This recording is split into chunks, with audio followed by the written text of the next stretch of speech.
ಎಲ್ಲರಿಗೂ ಆನ್ಲೈನ್ ತರಗತಿಗೆ ಸ್ವಾಗತ ಸುಸ್ವಾಗತ. ವಿದ್ಯಾರ್ಥಿಗಳೇ, ಪ್ರಥಮ PUC ಭೂಗೋಳಶಾಸ್ತ್ರ ಅಧ್ಯಾಯ 3 ಭೂಮಿಯ ಅಂತರಾಳ. ಈಗಾಗಲೇ ಭೂಮಿಯ ಅಂತರಾಳದ ಕುರಿತು ತರಗತಿಯನ್ನು ತೆಗೆದುಕೊಂಡಾಗ ಹಿಂದಿನ ತರಗತಿಯಲ್ಲಿ ಈಗ ಮಾಡತಕ್ಕಂಥ ತರಗತಿ ಹಿಂದಿನ ತರಗತಿಯಲ್ಲಿ ನಾನು ಶಿಲೆಗಳ ಕುರಿತು ಪಾಠ ಮಾಡಿದೆ. ಶಿಲೆಗಳ ಕುರಿತು ಪಾಠ ಮಾಡುವಾಗ ಶಿಲೆಗಳ ಒಂದು ನಿರ್ಮಾಣ ಅದನ್ನು ಕುರಿತು ಹೇಳುವಾಗ ನಾನು ಈ ಹಿಂದಿನ ತರಗತಿಯಲ್ಲಿ ಹೇಳಬೇಕಾಗಿರ್ತಕ್ಕಂಥದ್ದು ಶಿಲಾಚಕ್ರ. ಅದನ್ನು ಸ್ವಲ್ಪ ನಾನು ಹೇಳಿಬಿಟ್ಟು ನೆಕ್ಸ್ಟ್ ಖನಿಜಗಳು, ಶಿಲೆಗಳು ಮತ್ತು ಖನಿಜಗಳು ಹಿಂದಿನ ತರಗತಿಯಲ್ಲಿ ನಾನು ಶಿಲೆಗಳನ್ನು ಹೇಳಿದೆ. ಶಿಲೆಗಳ ಪ್ರಕಾರಗಳು, ಆ ಪ್ರಕಾರಗಳ ಕುರಿತು ಹೇಳುವಾಗ ಶಿಲಾಚಕ್ರ ಮಾತ್ರ ಬಿಟ್ಟಿದೆ. ಶಿಲೆಗಳ ನಿರ್ಮಾಣ ಯಾವ ರೀತಿ ಆಗುತ್ತೆ ಅನ್ನೋದಕ್ಕೆ ಇದನ್ನ ಶಿಲಾಚಕ್ರ ಎನ್ನುತ್ತದೆ. ಆತ್ಮೀಯ ವಿದ್ಯಾರ್ಥಿಗಳೇ, ಗಮನಿಸಬೇಕು. ಈ ಚಿತ್ರದಲ್ಲಿ ಗಮನಿಸುವಂತ ವಿಚಾರವನ್ನು ನಾವು ನೋಡಿಕೊಂಡಾಗ ಇಲ್ಲಿ ಜ್ವಾಲಾಮುಖಿ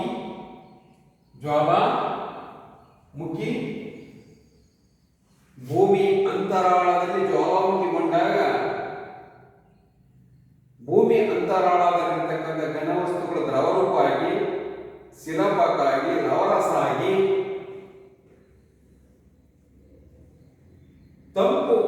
ತಂಪಾಗುವಿಕೆ ಮತ್ತು ಸಾಂದ್ರೀಕರಣದಿಂದ ಪ್ರಪ್ರಥಮ ಬಾರಿಗೆ ಅಗ್ನಿಶಿಲೆಯಾಗಿ ನಿರ್ಮಾಣವಾಯಿತು.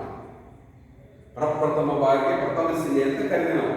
ಅಂದ್ರೆ ಜ್ವಾಲಾಮುಖಿಯ ಕಾರ್ಯಾಚರಣೆಯಿಂದ, ಜ್ವಾಲಾಮುಖಿಯ ಚಟುವಟಿಕೆಯಿಂದ, ಅತಿ ಉಷ್ಣತೆಯಿಂದ, ಶಿಲಾಪಾಕದಿಂದ ನಿರ್ಮಾಣವಾಗಿರ್ತಕ್ಕಂಥ ಮೊಟ್ಟಮೊದಲಿಗೆ ನಿರ್ಮಾಣವಾಗಿರ್ತಕ್ಕಂಥದ್ದು ಆ ಜ್ವಾಲಾಮುಖಿಯಿಂದ ಶಿಲಾಪಾಕ ಏನಿದೆಯಲ್ಲ ಅದು ತಂಪಾಗುವಿಕೆ ಮತ್ತು ಸಾಂದ್ರೀಕರಣದಿಂದ ಅಗ್ನಿಶಿಲೆ ಉಂಟಾಗಿದೆ. ಇದನ್ನ ಪ್ರೈಮರಿ ರಾಕ್ಸ್ ಅಂತ ಅಂದ್ರೆ ಪ್ರಪ್ರಥಮವಾಗಿ ನಿರ್ಮಾಣವಾಗಿರ್ತಕ್ಕಂಥ ಕಲ್ಲು ಶಿಥಿಲೀಕರಣ ಮತ್ತು ಸವೆತ ಈ ನೈಸರ್ಗಿಕ ಕರ್ತೃಗಳಿಂದ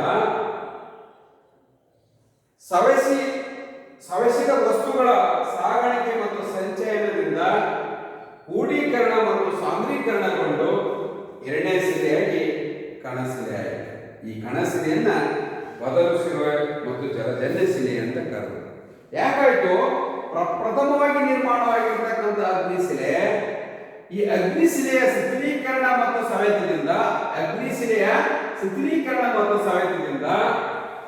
ಸಾವಿರತಕ್ಕಂಥ ವಸ್ತುಗಳನ್ನ ಸಾಗಾಣಿಕೆ ಮತ್ತು ಸಂಚಯನ ಮಾಡಿ ಕೂಡೀಕರಣ ಮತ್ತು ಸಾಂದ್ರೀಕರಣ ಆದ ಮೇಲೆ ಮತ್ತೊಂದು ಶಿಲೆ ಇತ್ತು. ಅದನ್ನೇ ಕಣಶಿಲೆ, ಪದರು ಶಿಲೆ, ಜಲಜನ್ಯ ಶಿಲೆ ಎಂದು ಕರೆಯುತ್ತೇವೆ. ಯಾಕಂದ್ರೆ ಈ ಶಿಥಿಲೀಗೊಂಡಿರ್ತಕ್ಕಂಥ ವಸ್ತುಗಳು ಸಾಗಿಸಿ ಸವೆಸಿ ಒಂದು ಕಡೆಯಿಂದ ಮತ್ತೊಂದು ಕಡೆಗೆ ನೀರಿನ ಮುಖಾಂತರ, ಗಾಳಿಯ ಮುಖಾಂತರ ಕೂಡೀಕರಣ ಮತ್ತು ಸಾಂದ್ರೀಕರಣ ಅಂದ್ರೆ ಆ ಕಣಗಳು ಒಂದಕ್ಕೊಂದು ಕೂಡಿಕೊಂಡು ನಿರ್ಮಾಣವಾಗಿರ್ತಕ್ಕಂಥವು ಪ್ರಥಮ ಶಿಲೆಯ ನಂತರ ಆ ಪ್ರಥಮ ಶಿಲೆಯ ತುಂಡುಗಳು, ಚೂರುಗಳು ಮತ್ತೊಂದು ಕಡೆ ಬಂದು ಕಣಶಿಲೆ ಆಯಿತು.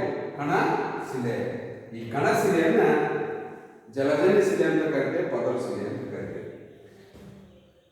ಅಗ್ನಿಶಿಲೆ ಮತ್ತು ಕಣಶಿಲೆಗಳು ಸವೆತ, ಒತ್ತಡ, ರಾಸಾಯನಿಕ ಪ್ರಕ್ರಿಯೆಗಳಿಂದ ಸ್ವರೂಪ ಬದಲಾವಣೆ ಹೊಂದಿದ್ದೆ ರೂಪಾಂತರ ಶಿಲೆ.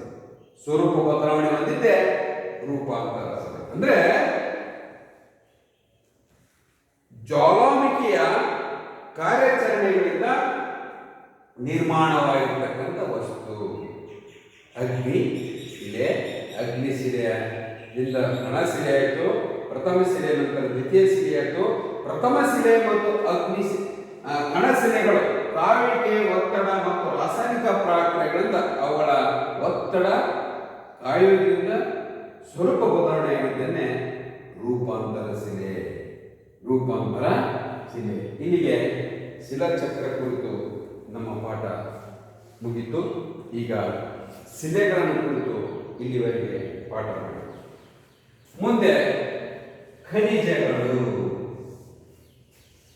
ಖನಿಜಗಳು ಅತ್ಯಂತ ದೇಶದ ಆರ್ಥಿಕ ಅಭಿವೃದ್ಧಿಯಲ್ಲಿ ಖನಿಜಗಳ ಪಾತ್ರ ಅತ್ಯಂತ ಪ್ರಮುಖವಾಗಿರತಕ್ಕಂಥದ್ದು. ಖನಿಜವು ನೈಸರ್ಗಿಕವಾದ ಅಜೈವಿಕ ವಸ್ತುವಾಗಿ ನಿರ್ದಿಷ್ಟವಾದ ರಾಸಾಯನಿಕ ಹಾಗೂ ಭೌತಿಕ ಗುಣಧರ್ಮಗಳನ್ನು ಹೊಂದಿರುತ್ತೆ. ಈ ಜಗತ್ತಿನಲ್ಲಿ ಸುಮಾರು 2,000 ಖನಿಜಗಳು ಇವೆ ಎಂದು ಅಂದಾಜು ಮಾಡಲಾಗಿದೆ. ಜಗತ್ತಿನಲ್ಲಿ ಸುಮಾರು 2,000 ಖನಿಜಗಳಿವೆ ಎಂದು ಅಂದಾಜು ಮಾಡಲಾಗಿದೆ, ಹೆಸರಿಸಲಾಗಿದೆ. ಖನಿಜ ವಿಜ್ಞಾನವು ಖನಿಜಗಳನ್ನು ಕುರಿತು ವೈಜ್ಞಾನಿಕ ಅಧ್ಯಯನವನ್ನು ನಡೆಸುತ್ತೆ. ಅಂದ್ರೆ ಖನಿಜ ವಿಜ್ಞಾನವು ಖನಿಜಗಳನ್ನು ಕುರಿತು ವೈಜ್ಞಾನಿಕ ಅಧ್ಯಯನವನ್ನ ನಡೆಸುತ್ತೆ. ನೈಸರ್ಗಿಕ ಸಂಪನ್ಮೂಲಗಳ ಕುರಿತು ಅಧ್ಯಯನ ನಡೆಸುವಾಗ ಖನಿಜ, ಅವುಗಳ ಪ್ರಕಾರಗಳು, ಉಪಯೋಗಗಳನ್ನು ಕುರಿತು ಅರಿತುಕೊಳ್ಳುವುದು ಅತ್ಯಂತ ಮುಖ್ಯವಾಗಿರ್ತಕ್ಕಂಥದ್ದು. ಖನಿಜಗಳನ್ನು ಮನುಷ್ಯ ತನ್ನ ವಿವಿಧ ಚಟುವಟಿಕೆಗಳಲ್ಲಿ ಬಳಸ್ತಾ ಇದ್ದಾನೆ. ಖನಿಜಗಳನ್ನು ಇವತ್ತು ಸಾಕಷ್ಟು ಖನಿಜಗಳನ್ನು ಬಳಸ್ತಾ ಇದ್ದಾರೆ. ಸಾಕಷ್ಟು ಖನಿಜಗಳು. ಯಾಕಂದ್ರೆ ಖನಿಜಗಳಂದ್ರೆ 2 ಅಥವಾ 2ಕ್ಕಿಂತ ಹೆಚ್ಚು ಧಾತುಗಳನ್ನು ಒಳಗೊಂಡಿರ್ತಕ್ಕಂಥ ಸಂಯುಕ್ತವಾಗಿ ಅಜೈವಿಕ ವಸ್ತುವಿಗೆ ನಾವು ಖನಿಜಗಳು ಎಂದು ಕರೀತೀವಿ. ಹಾಗಾದ್ರೆ ಭೂಮಿಯ ಮೇಲ್ಪದರಿನಲ್ಲಿ ಅನೇಕ ಪ್ರಕಾರದ ಖನಿಜಗಳು ಕಂಡುಬರ್ತವೆ. ಈ ಭೂಮಿಯ ಮೇಲ್ಭಾಗದಲ್ಲಿ ನೈಸರ್ಗಿಕವಾಗಿ ನಿರ್ದಿಷ್ಟವಾಗಿರ್ತಕ್ಕಂಥ ಖನಿಜಗಳು ಅತಿ ಮುಖ್ಯವಾಗಿರ್ತಕ್ಕಂಥವು ಹಾಗೂ ಹೆಚ್ಚು ಪ್ರದೇಶಗಳಲ್ಲಿ ಕಂಡು ಬರ್ತಕ್ಕಂಥದ್ದು. ಅಂತ ಕಂಡು ಬರ್ತಕ್ಕಂಥ ಖನಿಜಗಳಲ್ಲಿ ಫೆಲ್ಸ್ಪಾರ್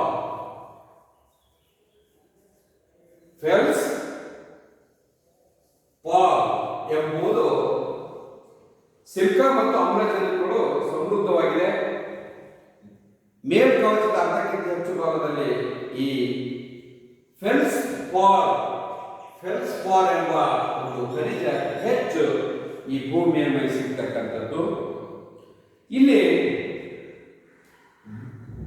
ಮೇಲ್ಕವಚದ ಅರ್ಧಕ್ಕಿಂತ ಹೆಚ್ಚು ಭಾಗದಲ್ಲಿ ಕಂಡು ಬರುತ್ತೆ.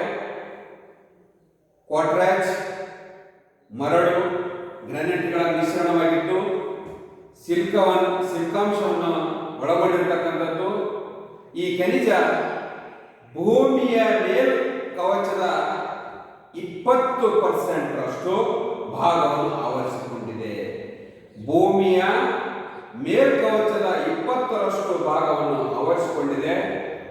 ಅಬ್ರಕ್ ಇದು ಮೆಗ್ನೀಸಿಯಂ, ಪೊಟ್ಯಾಸಿಯಂ, ಅಲ್ಯೂಮಿನಿಯಂ ಮುಂತಾದವುಗಳನ್ನು ಒಳಗೊಂಡಿದ್ದು ಈ ಮೇಲ್ಕವಚದ 4%ಕ್ಕಿಂತ ಹೆಚ್ಚು ಭಾಗದಲ್ಲಿ ಕಂಡು ಬರತಕ್ಕಂಥದ್ದು. ಇವುಗಳಲ್ಲದೆ ಭೂಮಿಯ ಮೇಲ್ಕವಚದಲ್ಲಿ ಪೆರೋಕ್ಸಿನ್, ಅಲಿವೆನ್, ಅಂಪಿಬೋನ್, ಕ್ಯಾಲ್ಸೈಟ್, ಮ್ಯಾಗ್ನೈಟ್, ಬಾಕ್ಸೈಟ್ ಮುಂತಾದ ಖನಿಜಗಳು ಕೂಡ ಕಂಡು ಬರ್ತವೆ.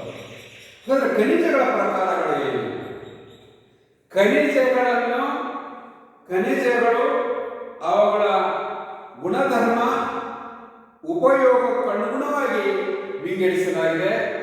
ಅಂತ ಖನಿಜಗಳನ್ನು 2 ಪ್ರಕಾರಗಳಾಗಿ, ಅತ್ಯಂತ ಮುಖ್ಯವಾಗಿರ್ತಕ್ಕಂಥ 2 ಪ್ರಕಾರಗಳಾಗಿ ಲೋಹ ಖನಿಜಗಳು ಮತ್ತು ಅಲೋಹ ಖನಿಜಗಳು. ಲೋಹ ಖನಿಜಗಳಂದ್ರೆ ಲೋಹಾಂಶವನ್ನು ಒಳಗೊಂಡಿರ್ತಕ್ಕಂಥವು. ಲೋಹ ಖನಿಜಗಳಂದ್ರೆ ಲೋಹಾಂಶಗಳನ್ನು ಒಳಗೊಂಡಿರ್ತಕ್ಕಂಥವು. ಉದಾಹರಣೆಗೆ ಕಬ್ಬಿಣ ಅದಿರು, ಮ್ಯಾಂಗನೀಸ್ ಅದಿರು, ಬಾಕ್ಸೈಟ್, ತಾಮ್ರ ಅದಿರು ಇತ್ಯಾದಿಗಳು. ಅಂದ್ರೆ ಲೋಹಾಂಶವನ್ನು ಒಳಗೊಂಡಿರ್ತಕ್ಕಂಥ ಖನಿಜಗಳನ್ನ ಉದಾಹರಣೆಗೆ ಕಬ್ಬಿಣ ಅದಿರು, ಮ್ಯಾಂಗನೀಸ್ ಅದಿರು ಮತ್ತು ಬಾಕ್ಸೈಟ್, ತಾಮ್ರದ ಅದಿರು. ಅಲೋಹ ಖನಿಜಗಳಂದ್ರೆ ಇವುಗಳಲ್ಲಿ ಲೋಹಾಂಶಗಳು ಕಂಡು ಬರುವುದಿಲ್ಲ. ಉದಾಹರಣೆಗೆ ಅಬ್ರಾಕ್,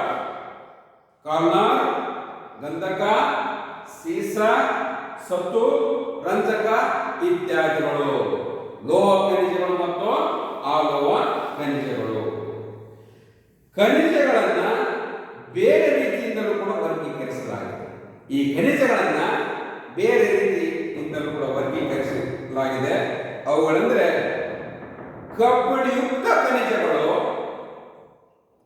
ಕಬ್ಬಿಣ ಯುಕ್ತವಲ್ಲದ ಖನಿಜಗಳು. ಅಂದ್ರೆ ಕಬ್ಬಿಣ ಇರೋ ಖನಿಜಗಳಿವೆ ಮತ್ತು ಕಬ್ಬಿಣ ಇಲ್ಲದ ಖನಿಜಗಳಿವೆ. ಕಬ್ಬಿಣ ಯುಕ್ತ ಖನಿಜಗಳಂದ್ರೆ ಕಬ್ಬಿಣ, ಅದಿರು, ಮ್ಯಾಂಗನೀಸ್ ಇತ್ಯಾದಿಗಳು. ಕಬ್ಬಿಣ ಯುಕ್ತವಲ್ಲದ ಖನಿಜಗಳಂದ್ರೆ ಬಾಕ್ಸೈಟ್, ಅಬ್ರಾಡ್ ಇತ್ಯಾದಿಗಳು. ಅಂದ್ರೆ ಕಬ್ಬಿಣ ಇರೋ ಖನಿಜಗಳ ಬೇರೆ ಮತ್ತು ಕಬ್ಬಿಣ ಇಲ್ಲದ ಖನಿಜಗಳ ಬೇರೆ. ಕೆಲವೊಂದು ಖನಿಜಗಳನ್ನ ಅಲಂಕಾರದ ವಾಣಿಜ್ಯ ಉದ್ದೇಶಗಳಿಗಾಗಿ ಬೆಲೆ ಬಾಳುವಂತ ಆಭರಣಗಳ ತಯಾರಿಕೆಯಲ್ಲಿ ಬಳಸುವರು. ಆ ಬೆಲೆ ಬಾಳುವಂತ ಅಲಂಕಾರದ ವಸ್ತುಗಳಲ್ಲಿ ಬಳಸುವಂತ ಖನಿಜಗಳನ್ನ ಅಮೂಲ್ಯ ಖನಿಜಗಳೆಂದು ಕರೆಯುತ್ತೇವೆ. ಅಮೂಲ್ಯ ಖನಿಜಗಳೆಂದು ಕರೆಯುತ್ತೇವೆ. ಆ ಅಮೂಲ್ಯ ಖನಿಜಗಳು ಯಾವಂದ್ರೆ ಪ್ಲಾಟೋನಿಯಂ, ವಜ್ರ, ಬಂಗಾರ ಮತ್ತು ಬೆಳ್ಳಿ. ನೋಡಿ, ಕೆಲವೊಂದು ಖನಿಜಗಳನ್ನು ಅಲಂಕಾರದ ವಾಣಿಜ್ಯ ಉದ್ದೇಶಗಳಿಗಾಗಿ ಬೆಲೆ ಬಾಳುವ ಆಭರಣಗಳ ತಯಾರಿಕೆಯಲ್ಲಿ ಬಳಸುವವರು. ಅವುಗಳನ್ನ ಅಮೂಲ್ಯ ಖನಿಜಗಳೆಂದು ಕರೆಯುತ್ತೇವೆ. ಉದಾಹರಣೆಗೆ ಪ್ಲಾಟಿನಿಯಂ, ವಜ್ರ, ಬಂಗಾರ ಮತ್ತು ಬೆಳ್ಳಿ. ಆತ್ಮೀಯ ವಿದ್ಯಾರ್ಥಿಗಳೇ, ಕೆಲವೊಂದು ಖನಿಜಗಳನ್ನ ಅಣುಶಕ್ತಿ ಉತ್ಪಾದನೆಯಲ್ಲಿ ಬಳಸುವುದು. ಅಣುಶಕ್ತಿ ಉತ್ಪಾದನೆಯಲ್ಲಿ ಬಳಸ್ತಕ್ಕಂಥ ಕಬ್ಬಿಣ ಖನಿಜಗಳಂದ್ರೆ ಯುರೇನಿಯಂ, ಥೋರಿಯಂ. ಯುರೇನಿಯಂ ಮತ್ತು ಥೋರಿಯಂ ಅತ್ಯಂತ ಬೆಲೆ ಬಾಳುವಂಥವು, ಅತ್ಯಂತ ಅಮೂಲ್ಯವಾಗಿರ್ತಕ್ಕಂಥ ಖನಿಜಗಳು. ಅಂದ್ರೆ ಅಣುಶಕ್ತಿ ಉತ್ಪಾದನೆಯಲ್ಲಿ ಯುರೇನಿಯಂ ಮತ್ತು ಥೋರಿಯಂ ಖನಿಜಗಳು ಪಾತ್ರ ಅತ್ಯಂತ ಪ್ರಮುಖವಾಗಿರ್ತಕ್ಕಂಥದ್ದು. ಯಾಕಂದ್ರೆ 10 ಟನ್ ಖನಿಜಗಳು ಈ 1 ಔನ್ಸ್ ಈ ಯುರೇನಿಯಂ ಮತ್ತು ಥೋರಿಯಂನ ಔನ್ಸ್ ನಲ್ಲಿ ತೂಕ ಮಾಡ್ತಾರೆ. ತೂಕ ಔನ್ಸ್ ಅಂತೇಳಿ. 1 ಔನ್ಸ್ ಅಂದ್ರೆ 100 ಟನ್ ಖನಿಜಗಳು ಉರಿಸುವುದರಿಂದ ಸಿಗುವಂತ ಶಕ್ತಿ 1 ಔನ್ಸ್ ಇಂದ. 1 ಔನ್ಸ್ ಅಂದ್ರೆ 283 ಗ್ರಾಮ್. Uranium 283 gram. 1 ಔನ್ಸ್ ಸುಟ್ಟು ಸಿಗುವಂತ ಶಕ್ತಿಗೆ ಸುಮಾರು 100 ಟನ್ ಖನಿಜಗಳು ಉರಿಸುವುದರಿಂದ ಸಿಗುವಂತ ಶಕ್ತಿಗೆ ಸಮ ಅಂತ ಇರುತ್ತೆ. ಹಾಗಾಗಿ ಯುರೇನಿಯಂ, ಥೋರಿಯಂ ಅತ್ಯಂತ ಅಣುಶಕ್ತಿ ಉತ್ಪಾದನೆಯಲ್ಲಿ ಬಳಸ್ತಕ್ಕಂಥ ಖನಿಜಗಳಾಗಿವೆ. ಹಾಗಾದ್ರೆ ಉಪಯೋಗಗಳು ಏನು? ಖನಿಜಗಳಿಂದ ಉಪಯೋಗಗಳು ಏನು?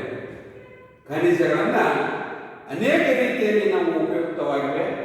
ಖನಿಜಗಳಿಂದ ವಿವಿಧ ಪ್ರಕಾರದ ಲೋಹಗಳನ್ನು ನಿರ್ಮಾಣ ಸಾಮಗ್ರಿಗಳನ್ನ, ವಾಣಿಜ್ಯ ಹಾಗೂ ಗೃಹಕೃತ್ಯ ಬಳಕೆಗೆ ಬೇಕಾಗುವಂಥ ಸಲಕರಣೆಗಳು, ಗೃಹ ಬಳಕೆಯ ವಸ್ತುಗಳು, ಆಭರಣಗಳು, ಅಲಂಕಾರಿಕ ವಸ್ತುಗಳು ಉತ್ಪಾದಿಸುವ ಖನಿಜಗಳು ಕೃಷಿಗೆ ಬೇಕಾಗಿರತಕ್ಕಂಥ ಕೃಷಿಗೆ ಸಲಕರಣೆಗಳನ್ನು ಉದ್ಯಮಿ, ವಾಹನ ತಯಾರಿಕೆಯಲ್ಲಿ, ಸಾರಿಗೆ ಕ್ಷೇತ್ರದಲ್ಲಿ ಹೆಚ್ಚು ಕಚ್ಚಾ ವಸ್ತುವಾಗಿ ಬಳಸಲ್ಪಡುತ್ತೆ. ಅಂದ್ರೆ ಖನಿಜಗಳ ಉಪಯೋಗಗಳು ಅನೇಕ ರೀತಿಯಲ್ಲಿ ಉಪಯುಕ್ತ ಆಗ್ತಕ್ಕಂಥದ್ದು. ಇವತ್ತು ಸಾಕಷ್ಟು ನಾವೇ ಉಪಯೋಗ ಮಾಡ್ತೇವೆ ಖನಿಜಗಳನ್ನ.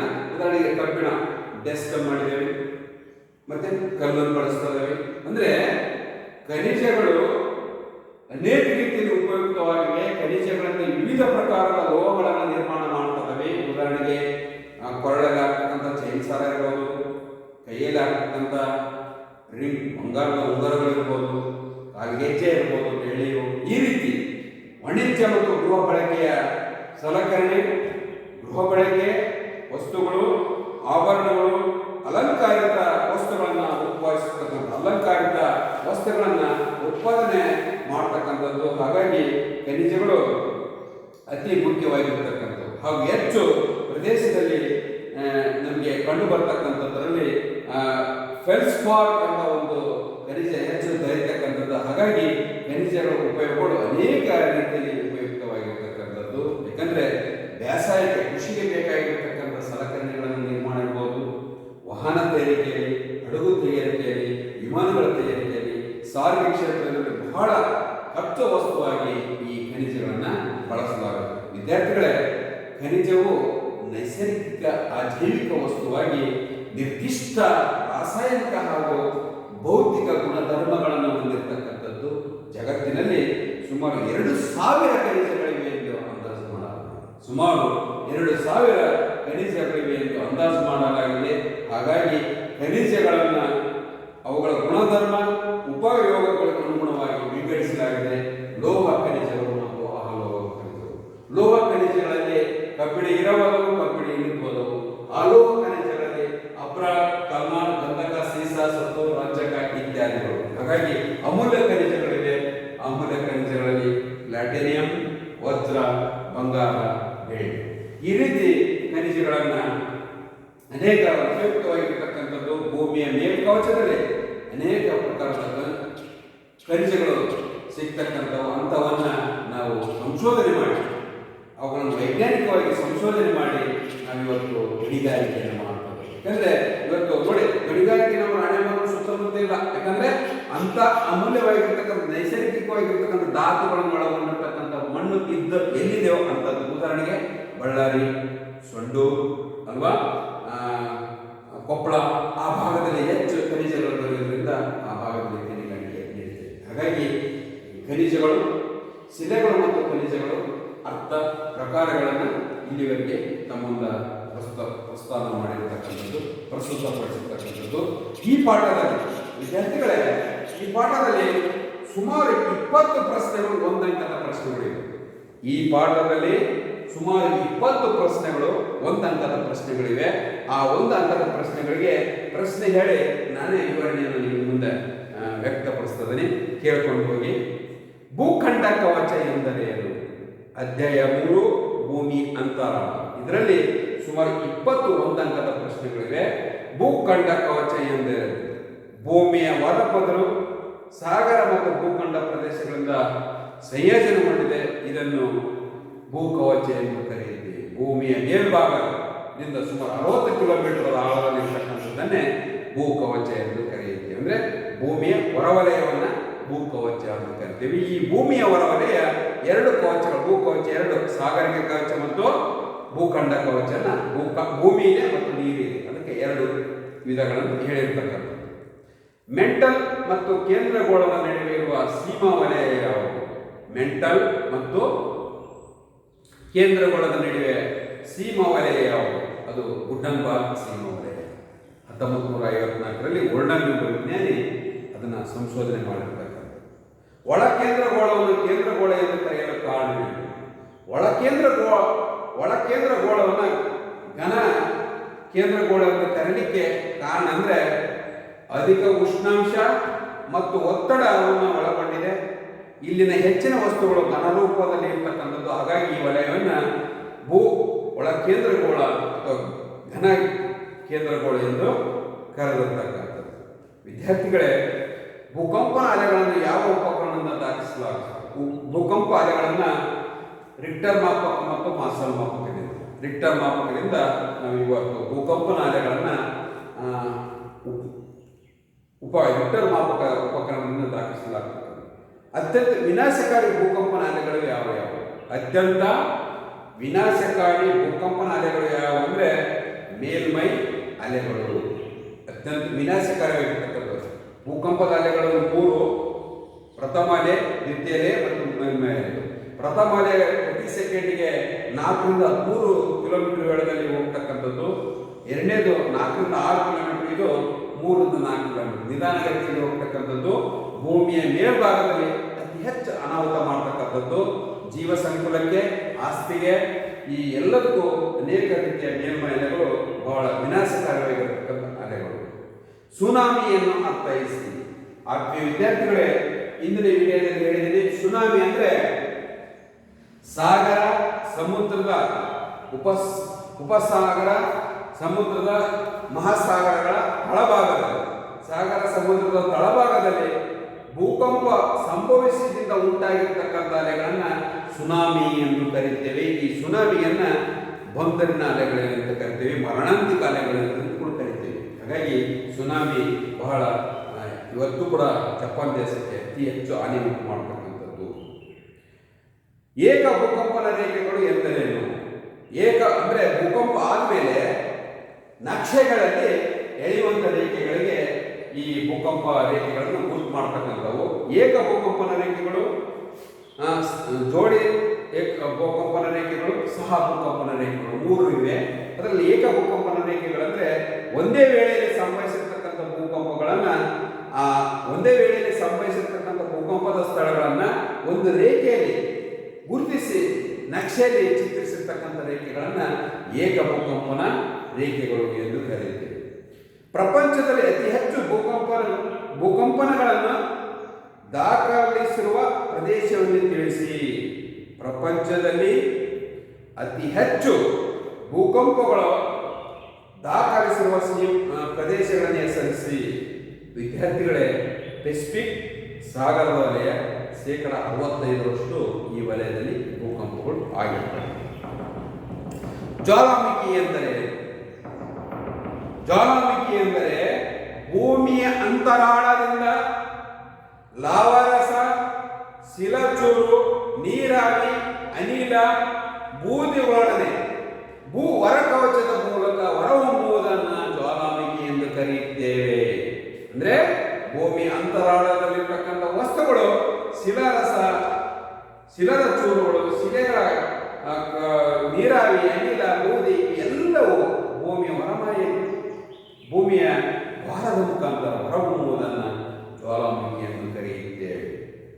ಭಾರತದ ಯಾವುದಾದರೂ ಒಂದು ಜ್ವಾಲಾಮುಖಿಯನ್ನು ಹೆಸರಿಸಿ. ಭಾರತದಲ್ಲಿ ಅಂಡಮಾನ್ ನಿಕೋಬಾರ್ ದ್ವೀಪದಲ್ಲಿ ನಾರ್ಕೋಡಮ್ ಜ್ವಾಲಾಮುಖಿ ಹೆಚ್ಚು ಆಗಿರ್ತಕ್ಕಂಥದ್ದು. ನಾರ್ಕೋಡಮ್ ಜ್ವಾಲಾಮುಖಿ ಅಂಡಮಾನ್ ನಿಕೋಬಾರ್ ದ್ವೀಪದ.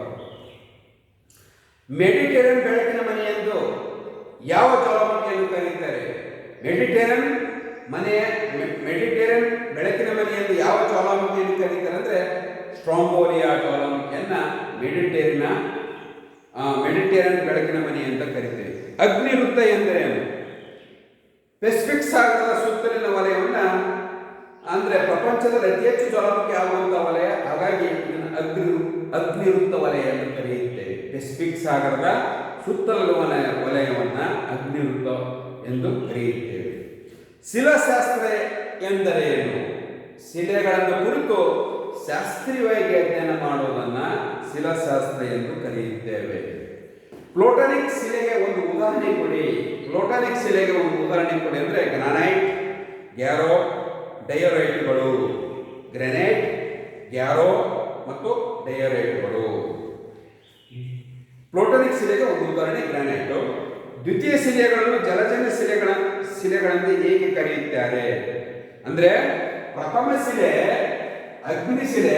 ಈ ಅಗ್ನಿಶಿಲೆಗಳ ಶಿಥಿಲೀಕರಣ ಮತ್ತು ಸವೆತದಿಂದ ಆ ಚೂರುಗಳು, ಆ ಕಲ್ಲುಗಳು ಸಾಗಾಣಿಕೆಯಾಗಿ ಸಂಚಯನಗೊಂಡು ಮೂಢೀಕರಣ ಮತ್ತು ಸಾಂದ್ರೀಕರಣಗೊಂಡು ಆಗಿರ್ತದೆ. ಅಂದ್ರೆ ನೀರು ಗಾಳಿ ಮುಖಾಂತರ ನೀರಿನ ಹರಿವು ಜೊತೆಗೆ ಬಂದು ಒಂದು ಕಡೆ ಕೂಡಿ ನಿರ್ಮಾಣವಾಗಿರ್ತಕ್ಕಂಥ ಕಲ್ಲು. ಹಾಗಾಗಿ ಇದನ್ನ ಜಲಜನ್ಯ ಶಿಲೆ ಎಂದು ಕರೆಯುತ್ತೇವೆ.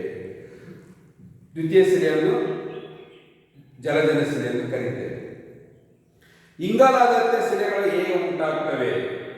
ಗಿಡ ಮರಗಳಿಗೆ ಸಂಬಂಧಪಟ್ಟ ಭಾಗಗಳು ಭೂಮಿಯ ಒಳಭಾಗದಲ್ಲಿ ಸೇರಿಕೊಂಡು ಕೊಳೆತು ನಿರ್ಮಾಣಗೊಂಡಿರ್ತಕ್ಕಂಥ ಒಂದು ಶಿಲೆಗಳನ್ನು ಇಂಗಾಲಾಧಾರಿತ ಶಿಲೆಗಳು ಅಂತ ಕರಿತೇವೆ. ಉದಾಹರಣೆಗೆ ಕಲ್ಲಿದ್ದಲು. ಇನ್ನು ರೂಪಾಂತರಗೊಳ್ಳುವುದು ಎಂದರೆ ಉಷ್ಣತೆ ಮತ್ತು ಒತ್ತಡಗಳ ಪ್ರಭಾವದಿಂದ ಭೌತಿಕವಾಗಿ ಮತ್ತು ರಾಸಾಯನಿಕವಾಗಿ ಬದಲಾವಣೆಗೊಳ್ಳುವುದನ್ನು ರೂಪಾಂತರಗೊಳ್ಳುವುದು ಎಂದು ಕರೆಯುತ್ತೇವೆ. ಇದರಿಂದ ರೂಪಾಂತರಗೊಳ್ಳುತ್ತದೆ ಉಷ್ಣತೆ ಹಾಗೂ ಒತ್ತಡಗಳಿಂದ. ಉಷ್ಣತೆ ಹಾಗೂ ಒತ್ತಡಗಳ ಪ್ರಭಾವದಿಂದ ಭೌತಿಕವಾಗಿ ಮತ್ತು ರಾಸಾಯನಿಕವಾಗಿ ಬದಲಾವಣೆಗೊಳ್ಳುವುದನ್ನು ರೂಪಾಂತರಗೊಳ್ಳುವುದು ಎಂದು ಕರೆಯುತ್ತೇವೆ.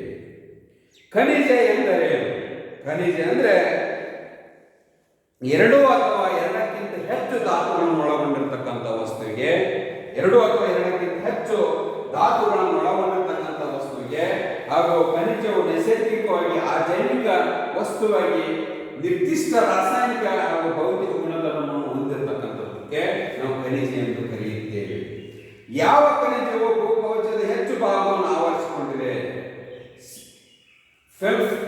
ಫೆಲ್ಫಾರ್ ಎಂಬ ಖನಿಜಗಳು ಹೆಚ್ಚು, ಸಲ್ಫರ್ ಮತ್ತು ಸಿಲಿಕಾ ಈ ಖನಿಜಗಳು ಹೆಚ್ಚು ಭೂಕವಚದ ಭಾಗದಲ್ಲಿ ಕಂಡುಬರ್ತಕ್ಕಂಥದ್ದು. ಕಬ್ಬಿಣೇತರ ಖನಿಜದ ಒಂದು ಉದಾಹರಣೆ ಕೊಡಿ. ಕಬ್ಬಿಣೇತರ ಖನಿಜದ ಒಂದು ಉದಾಹರಣೆ ಅಂದ್ರೆ ಬಾಕ್ಸೈಟ್ ಮತ್ತು ತಾಮ್ರದ ಇದಿರುವುದು. ಕಬ್ಬಿಣ ಇರಂಗಿಲ್ಲ, ತಾಮ್ರ ಮತ್ತು ಬಾಕ್ಸೈಟ್. ಇವು ಒಂದು ಅಂಕದ ಸುಮಾರು 20 ಪ್ರಶ್ನೆಗಳು ವಿದ್ಯಾರ್ಥಿಗಳು. ಇದರಲ್ಲಿ ಯಾವುದಾದ್ರೂ ಏನಾದರೂ ನಿಮಗೆ ಗೊತ್ತಿಲ್ಲದೆ ನೀವು ಕೇಳಿ ತಿಳ್ಕೋಬಹುದು. ಹಾಗಾಗಿ ಖನಿಜಗಳು ಸುಮಾರು ಜಗತ್ತಿನಲ್ಲಿ ಸುಮಾರು 2000 ಖನಿಜಗಳಿವೆ ಅಂತ ಅಂದಾಜು ಮಾಡಿದ್ದಾರೆ. ಯಾಕಂದ್ರೆ ಈ ಖನಿಜಗಳ ಬಗ್ಗೆ, ಈ ನೈಸರ್ಗಿಕ ಸಂಪನ್ಮೂಲಗಳ ಕುರಿತು ಅಧ್ಯಯನ ಮಾಡೋದು ಮತ್ತು ಖನಿಜ ಅವರ ಪ್ರಕಾರ ಉಪಯೋಗಗಳನ್ನು ತಿಳ್ಕೊಳ್ಳೋದು ಎಲ್ಲರ ಒಂದು ಕರ್ತವ್ಯವಾಗಿರ್ತಕ್ಕಂಥದ್ದು. ಯಾಕಂದ್ರೆ ಮನುಷ್ಯನು ತನ್ನ ವಿವಿಧ ಚಟುವಟಿಕೆಗಳಿಗೆ ಬಳಸಿಕೊಳ್ತಕ್ಕಂಥ ಅನೇಕ ಖನಿಜಗಳನ್ನು ತನ್ನ ವಿವಿಧ ಚಟುವಟಿಕೆಗಳಿಗೆ ಬಳಸ್ಕೊಂಡು ಬರ್ತಾನೆ. ಹಾಗಾಗಿ ಈ ಭೂಮಿಯ ಮೇಲ್ಕವಚದ ಅನೇಕ ಪ್ರಕಾರದ ಮೇಲ್ಕವಚದಲ್ಲಿ ಅನೇಕ ಪ್ರಕಾರದ ಖನಿಜಗಳು ಕಂಡು ಬರ್ತವು. ಅವುಗಳಲ್ಲಿ ಅತಿ ಮುಖ್ಯವಾದವು ಮತ್ತು ಹೆಚ್ಚು ಪ್ರದೇಶದಲ್ಲಿ ಕೂಡ ಕಂಡು ಬರ್ತಕ್ಕಂಥದ್ದು. ಹಾಗಾಗಿ ವಿದ್ಯಾರ್ಥಿಗಳೇ, ಇಲ್ಲಿಗೆ ಈ 3ನೇ ಅಧ್ಯಾಯ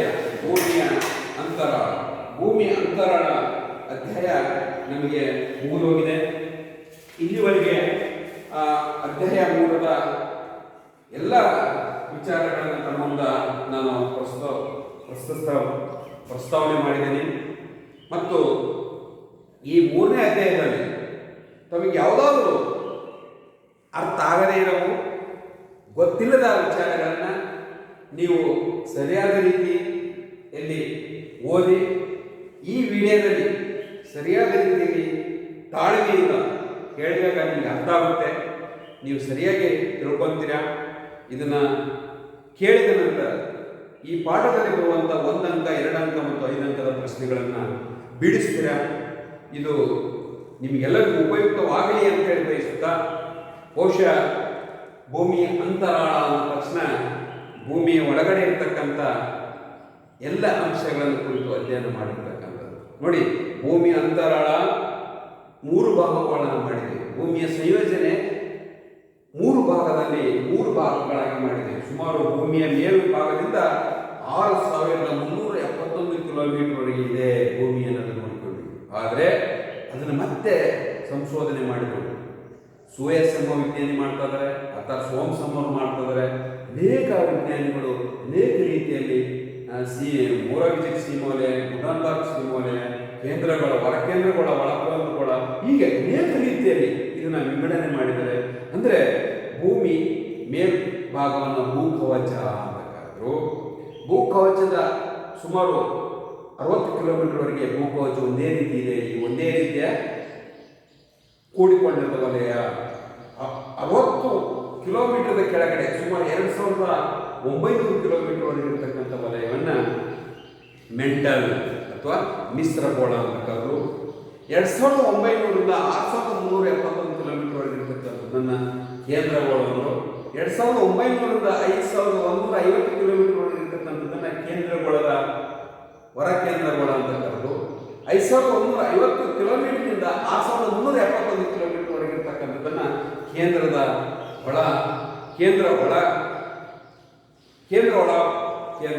ಪದವು ಅಂತ ಕರೆದು, ಇಲ್ಲಿ 60 ಕಿಲೋಮೀಟರ್ವರೆಗೆ ಇರತಕ್ಕಂಥ ಭಾಗವನ್ನು 1919ರಲ್ಲಿ ಯುರೋಸ್ನೇಯದ ವಿಜ್ಞಾನಿ ಕಂಡುಹಿಡಿದ.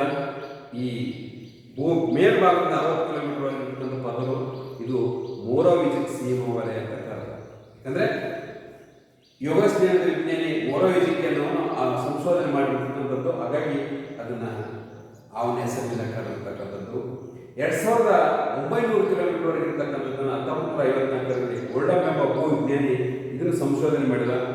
60ರಿಂದ 2900 ಕಿಲೋಮೀಟರ್ವರೆಗೆ ಇರತಕ್ಕಂಥ ಭಾಗ ಇದು ಮೆಂಟಲ್ ಮಿಶ್ರವಾಗಿರ್ತಕ್ಕಂಥದ್ದು. ಹಾಗಾಗಿ ಇದನ್ನು 1954ರಲ್ಲಿ ಗುಡನ್ಬರ್ಗ್ ವಿಶ್ವವಿದ್ಯಾಲಯದಲ್ಲಿ ಸಂಶೋಧನೆ ಅಂತ. ಹಾಗಾಗಿ ಇದನ್ನು ಗುಡನ್ಬರ್ಗ್ ಸೀಮಾ ವಲಯ ಅಂತ. ಮೇಲ್ಭಾಗದಲ್ಲಿ ಸಿಎಲ್, ಸಿಲ್ಕ ಮತ್ತು ಅಲ್ಯೂಮಿನಿಯಂ ಜಾಸ್ತಿ ಸಿಗ್ತಕ್ಕಂಥದ್ದು. ಸೀಮಾ ಅಂದರೆ ಸಿಲ್ಕ ಮತ್ತು ಮೆಗ್ನೀಷಿಯಂ ಸಿಗ್ತಕ್ಕಂಥದ್ದು. ಕೊನೆಯದಾಗಿರ್ತಕ್ಕಂಥದ್ದು ಕೇಂದ್ರಗೋಳದಲ್ಲಿ ನಿಕ್ಕಲ್ ಮತ್ತು ಕಬ್ಬಿಣ ಸಿಗ್ತಕ್ಕಂಥದ್ದು. ಅಲ್ಲಿ ಕೂಡ 5150 ಕಿಲೋಮೀಟರ್ವರೆಗೆ ಇರ್ತಕ್ಕಂಥ ಭಾಗ 1 2900ವರೆಗೆ ಇದೆ. 5150 ಕಿಲೋಮೀಟರ್ನಿಂದ 6371 71 ಕಿಲೋಮೀಟರ್ ಇಟ್ಕೊಂಡು ಅದನ್ನೇ 1936ರಲ್ಲಿ ಡೆನ್ಮಾರ್ಕಿನ ಮಹಿಳಾ ಭೂವಿಜ್ಞಾನಿ ಲೈಮನ್ ಎಂಬುವಳು ಕಂಡಿಡ್ತಾಳೆ. ಅದರಲ್ಲಿ ಕೂಡ ಹೊರಕೇಂದ್ರಗೋಳ ಮತ್ತು ಒಳಕೇಂದ್ರಗೋಳ. ಹಾಗಾಗಿ ಅದು ಆದ ನಂತರ ಬಹುಶಃ ಭೂಮಿಯ ಒಳ ಇಷ್ಟೆಲ್ಲ ಆದಮೇಲೆ ಭೂಕಂಪಗಳು ಬಂತು. ಭೂಕಂಪಗಳು ಭೂಮಿ ಮೇಲ್ಭಾಗದಲ್ಲಿ ಭೂಮಿ ಆಂತರಿಕ ಕಾರ್ಯಾಚರಣೆಗಳಿಂದ ಭೂಮಿ ಬಹುಶಃ ನಿಮ್ಗೆ ಹೇಳಿದೆ ಭೂಮಿ ಕ್ರಸ್ಟ್ ವೈಬ್ರೇಷನ್ ಅಂತ ಕ್ರಸ್ಟ್ ಅಂತ ಹೇಳಿದ್ರು. ಅಂದರೆ ವೈಬ್ರೇಟ್ ಆಗೋದು ನಮ್ಗೆ ಗೊತ್ತಾಗದೆ ಯಾವಾಗ ಭೂಕಂಪ ಆಗೋದು ನಮ್ಮ ಮನೆಯಲ್ಲಿದ್ದಾಗ ನಮ್ಮ ಮನೆಯಲ್ಲಿರ್ತಕ್ಕಂಥ ಸಾಮಾನುಗಳು ಏಕಾಏಕಿ ಬೀಳೋದ್ರಿಂದ ಯಾಕೆ ಬಿತ್ತು ಭೂಕಂಪ ಆಗ್ತಿದೆ ಅಂತ ಎಲ್ಲ ನಾವು ಬಿಟ್ಟು ಹೊರಗಡೆ ಬರ್ತಕ್ಕಂಥದ್ದು. ಅಂದರೆ ಭೂಕಂಪಗಳ ನಂತರ ಭೂಕಂಪ ಆಗೋದ್ರಿಂದ ಭೂಮಿಯ ಅಂತರಾಳದ ಶಕ್ತಿಗಳ ಕಾರ್ಯಾಚರಣೆಯಿಂದ ಸ್ಥಾನ ಪಲ್ಲಟಗೊಳ್ಳುವುದರಿಂದ ಶಿಲೆಗಳು ಹಿಮಪಾತ ಆಗೋದ್ರಿಂದ ಭೂಕುಸಿತ ಉಂಟಾಗೋದ್ರಿಂದ ಜ್ವಾಲಾಮುಖಿಯ ಸ್ಫೋಟನೆಯಿಂದ ಕಲ್ಲುಗಳು ಮಡಚುವುದರಿಂದ ಇಷ್ಟೆಲ್ಲ ಕಾರಣಗಳಿಂದ ಭೂಕಂಪಗಳು ನಿರ್ಮಾಣ ಆದವು. ಆ ಭೂಕಂಪಗಳನ್ನು ಹೇಳಿರ್ತಕ್ಕಂಥದ್ದು. ನೆಕ್ಸ್ಟ್ ಜ್ವಾಲಾಮುಖಿಗಳಂದ್ರೆ ಭೂಮಿ ಅಂತರಾಳದಿಂದ ಹೊರಗಡೆ ಇರ್ತಕ್ಕಂಥ ವಸ್ತುಗಳು ಹೊರಬಂದು ಬೀಳ್ತಕ್ಕಂಥದ್ದು. ಹೊರಬಂದು ಬಾಯಸ್ವರೂಪಗಳು ಬಯಸನ್ನ ಭೂಸ್ವರೂಪಗಳು ಅಂತ ಹೇಳಿದೆ. ಅದಾದ ನಂತರ ಶಿಲೆಗಳನ್ನು ಕುರಿತು ಹೇಳಿದೆ. ಶಿಲೆಗಳು 3 ಪ್ರಕಾರಗಳು: ಅಗ್ನಿಶಿಲೆ, ಕಣಶಿಲೆ ಮತ್ತು ರೂಪಾಂತರ ಶಿಲೆ. ಕೊನೆಯದಾಗಿ ಶಿಲೆಗಳು ಮತ್ತು ಖನಿಜಗಳಿದ್ದು ಆ ಖನಿಜಗಳನ್ನು ಕುರಿತು ಈಗ ತಮ್ಮ ವ್ಯಕ್ತಪಡಿಸಿದೆ. ಹಾಗಾಗಿ ಸುಮಾರು 2000 ಖನಿಜಗಳಿವೆ ಅಂತ ಅಂದಾಜು ಮಾಡಲಾಗಿದೆ. ಹಾಗಾಗಿ ವಿದ್ಯಾರ್ಥಿಗಳೇ, ಈ ಭೂಮಿ ಅಂತರಾಳ ಅಧ್ಯಾಯ 3ರ ಪಾಠವನ್ನು ಇಲ್ಲಿಗೆ ಮುಗಿಸ್ತಾ ಇದ್ದಾರೆ. ತಮಗೆ ಯಾವುದಾದ್ರೂ ಏನಾದರೂ ಪ್ರಶ್ನೆಗಳಿದ್ದರೆ ತಾವು ಸರಳ ರೀತಿಯಲ್ಲಿ ಕೇಳಿದರೆ ತಮಗೆ ನಾನು ತಿಳಿಸ್ಕೊಡ್ತಕ್ಕಂಥ ಕೆಲಸ ಮಾಡ್ತೀನಿ. ನಿಮಗೆ ಯಾವುದಾದ್ರೂ ಇದರಲ್ಲಿ ಏನಾದರೂ ನಿಮಗೆ ಪ್ರಶ್ನೆಗಳಿದ್ದರೆ ಭೂಕಂಪದ ಬಗ್ಗೆ ಇರ್ಬೋದು, ಜ್ವಾಲಾಮುಖಿಗಳ ಬಗ್ಗೆ ಇರ್ಬೋದು, ಜೊತೆಗೆ ಶಿಲೆಗಳ ಬಗ್ಗೆ ಇರ್ಬೋದು ಮತ್ತು ಖನಿಜಗಳ ಬಗ್ಗೆ ಇರ್ಬೋದು. ಒಟ್ಟಾರೆ ಈ ಪಾಠದಲ್ಲಿ ಸುಮಾರು 20 ಪ್ರಶ್ನೆಗಳು, 1 ಅಂಕದ ಪ್ರಶ್ನೆಗಳು ಬಂದಿದ್ದೇವೆ. ಆ 20 ಪ್ರಶ್ನೆಗಳನ್ನು ಕೂಡ ನಿಮಗೆ ಹೇಳಿದ್ದೀನಿ. ಭೂಖಂಡ ಕವಚ ಅಂದ್ರೇನು, ಭೂಮಿಯ ಹೊರವಲಯವನ್ನು ಭೂಖಂಡ ಕವಚ ಅಂತ ಕರೀತಾರೆ ಹೇಳಿದ್ದೀನಿ. ಮೆಂಟಲ್ ಮತ್ತು ಕೇಂದ್ರಗಳ ನಡುವೆ ಇರುವಂಥ ಸೀಮಾ ವಲಯ ಯಾವುದು? ಗುಡ್ಡನ್ಬರ್ಗ್ ಸೀಮಾ ವಲಯ. ನೋಡಿ, ಸುನಾಮಿ ಅಂದ್ರೆ ಏನು? ಬಹುಶಃ ಸುನಾಮಿ ಅಂದ್ರೆ ನಾನು ಹೇಳಿದ್ದೀನಿ, ಸಾಗರ ಸಮುದ್ರದ ತಳಭಾಗದಲ್ಲಿ ಭೂಕಂಪ ಸಂಭವಿಸಿದಿಂದ ಉಂಟಾಗಿರ್ತಕ್ಕಂಥ ಅಲೆಗಳನ್ನು ಸುನಾಮಿ ಅಂತ ಕರಿತೇವೆ. ಇವನ್ನ ಬಂದರಿನ ಅಲೆಗಳು ಅಂತ ಕರಿತೇವೆ. ಇವು ಸಾಕಷ್ಟು ಜಪಾನ್ ದೇಶದಲ್ಲಿ ಸಾಕಷ್ಟು ಇವು ಪ್ರತಿನಿತ್ಯ ಅನ್ನೋದೇನು ಆಗಾಗ ಸಂಭವಿಸ್ತಕ್ಕಂಥದ್ದು. ಹಾಗಾಗಿ ಸಂಭವಿಸ್ತಕ್ಕಂಥದ್ದು. ಹಾಗಾಗಿ ಇವನ್ನ ಮರಣಾಂತಿಕ ಅಲೆಗಳನ್ನು ಕೂಡ ಕರೆದಿರ್ತಕ್ಕಂಥದ್ದು. ಇನ್ನು ಅಗ್ನಿವೃತ್ತ ಅಂದರೆ ಪೆಸಿಫಿಕ್ ಸಾಗರದ ಸುತ್ತಮುತ್ತಲಿರ್ತಕ್ಕಂಥ ಬಹಳ ಜ್ವಾಲಾಮುಖಿ ಆಗ್ತಕ್ಕಂಥ ಪ್ರದೇಶಗಳಾಗಿರೋದ್ರಿಂದ ಇದನ್ನು ಅಗ್ನಿವೃತ್ತ ಎಂದು ಕರಿತೀವಿ.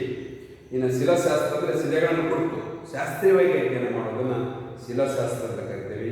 ಖನಿಜ ಅಂದರೆ 2 ಮತ್ತು 2ಕ್ಕಿಂತ ಹೆಚ್ಚು ಧಾತುಗಳನ್ನು ಒಳಗೊಂಡಿರ್ತಕ್ಕಂಥ ಅಜೈವಿಕ ನೈಸರ್ಗಿಕ ವಸ್ತುವಿಗೆ ಖನಿಜ ಅಂತ ಕರಿತೀವಿ. ಯಾವ ಖನಿಜ ಭೂಕವಚದ ಹೆಚ್ಚು ಭಾಗವನ್ನು ಆವರಿಸಿದೆ ಅಂದರೆ ಫೆಲ್ಸಾರ್ ಮತ್ತು ಸಿಲ್ಕ. ಕಬ್ಬಿಣೇತರ ಖನಿಜದ ಒಂದು ಉದಾಹರಣೆ ಕೊಡಿ: ಬಾಕ್ಸೈಟ್ ಮತ್ತು ತಾಮ್ರದ ಅದಿರು. ಇನ್ನು ಸಾಗರಿಕ ಕವಚದ ಯಾವುದಾದ್ರೂ 4 ಲಕ್ಷಣಗಳನ್ನು ಬರೆಯಿರಿ. ಇವೆಲ್ಲ 2 ಅಂಕದ ಪ್ರಶ್ನೆಗಳು ಬರ್ತವು. ನೀವು ಇದನ್ನು ಸರಿಯಾದ ರೀತಿಯಲ್ಲಿ ನಮಗೆ ಅರ್ಥ ಆಗಿದೆ ಅಂತ ಭಾವಿಸಿಕೊಂಡು ಇಲ್ಲಿವರೆಗೆ ಸಾಕಷ್ಟು ರೀತಿಯಲ್ಲಿ ನಿಮಗೆ ಅಧ್ಯಯನಕ್ಕಾಗಿ ಅನುಕೂಲ ಆಗುವ ದೃಷ್ಟಿ ಇಟ್ಕೊಂಡು ನಾನು ಈ ಪಾಠದಲ್ಲಿ ಮತ್ತೆ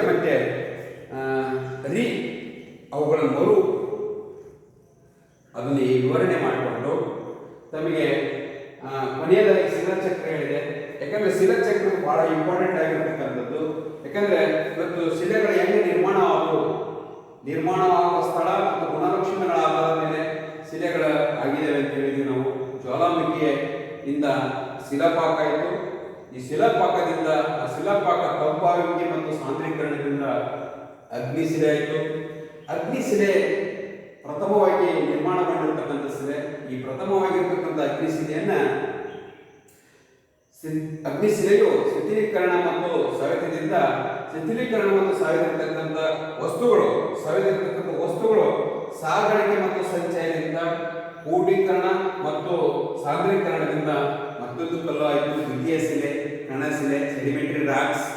ಈ ಅಗ್ನಿಶಿಲೆ ಮತ್ತು ಕಣಶಿಲೆಗಳು, ಇಗ್ನಿಯಸ್ ರಾಕ್ಸ್ ಮತ್ತು ಸೆಡಿಮೆಂಟರಿ ರಾಕ್ಸ್, ಈ ಎರಡು ಸ್ವರೂಪ ಬದಲಾವಣೆ ಎದರಿಂದ ಆಯಿತು ಅಂದರೆ ಕಾಯುವಿಕೆ ಒತ್ತಡ ಮತ್ತು ರಾಸಾಯನಿಕ ಪ್ರಕ್ರಿಯೆಗಳಿಂದ ರೂಪಾಂತರಗೊಂಡು ಸ್ವರೂಪ ಬದಲಾವಣೆಯನ್ನು ಇಲ್ಲಿ ರೂಪಾಂತರಿಸಿದೆ.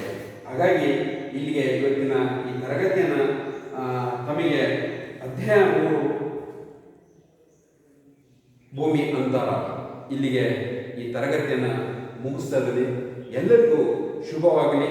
ಈ ವಿಡಿಯೋದಿಂದ ನಿಮಗೆ ಲಾಭವಾಗಲಿ ಅಂತ ಕೇಳ್ಕೊಳ್ತಾ ತಮಗೆಲ್ಲರಿಗೂ ವಂದಿಸ್ತಾ ಈ ತರಗತಿಯನ್ನು ಮುಗಿಸ್ತಾ ಇದ್ದೀನಿ.